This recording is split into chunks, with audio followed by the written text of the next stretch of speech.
cannot talk about the history of our church without talking about the history of the village of Davisonville.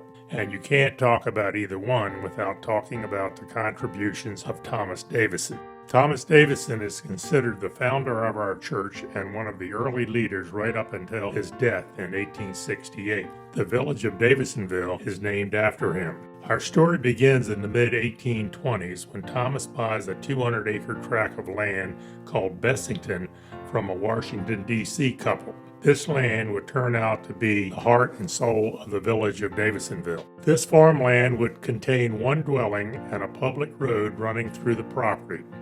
The road was called Ridge Road at the time.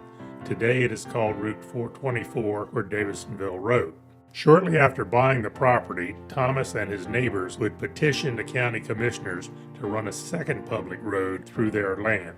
This road today is Route 214 or Central Avenue.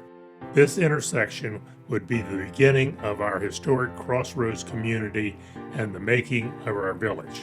Thomas would build a general store on one of the corners. In 1832, a post office would be placed in the store and remain there for the next 150 years. The village is now called Davisonville. Around 1840, with the efforts of the Methodist circuit riders, Davisonville would start a Methodist society.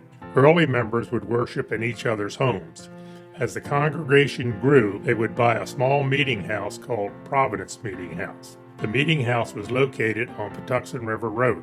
In 1843, the congregation was ready to take the next step forward, join a local circuit, and build a real church. They would join the Severn Circuit of the Baltimore Conference. The conference wanted a new church to be built in the village of Davisonville because it was more accessible for traffic.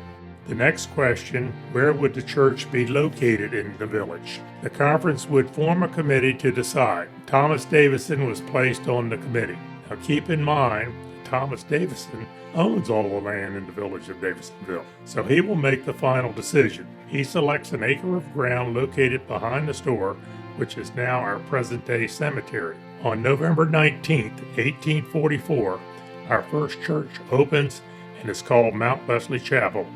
The small wooden frame building had a steeple, and the local blacksmith was employed to build a bell. Just before the Civil War in 1859, Davisonville would join with two other churches to form a new South River Circuit. Davisonville would be the home church, which means the parsonage would be in Davisonville. The new parsonage would be built where our church office stands today. After the Civil War, Mount Wesley Chapel was in great need of repair. In 1883, a major renovation was done to the chapel. By the early 1900s, it was obvious the church was too small. Our second church was built in 1924. The old pre-Civil War parsonage looked so bad next to the new church that it was decided to tear down the old parsonage and build a new one on the same location in 1926. This building was used as a parsonage until 1970. It was then used for Sunday school rooms and in 2000 used for our present church office. By 1950, with the baby boomer population nearing Sunday school age, the church added a new Sunday school wing in 1953. The 1970s brought many changes. First, in 1970, the sanctuary was remodeled. New pews, carpet, lower ceiling, and lighting were the main changes. In 1971, the front of the church was remodeled with a new steeple. The old Mount Wesley bell, which had been in storage, now had a new home. In 1976, the Green Cathedral was opened. In 1994, a much-needed bathroom and elevator was added to the sanctuary. By the end of the 1990s, the congregation was about to embark on the largest construction project in the history of the church. A large addition to the back of the church would include Sunday school rooms, a fellowship hall, and a new kitchen. By the year 2000, the construction was well underway. It is important to note that most of the construction was done by our congregation. By 2001, the addition was completed. In 2007, the Crossroads Child Care Center was opened. In 2013, the sanctuary would be remodeled again, putting everything back to its original form except the pews. Our church has come a long way.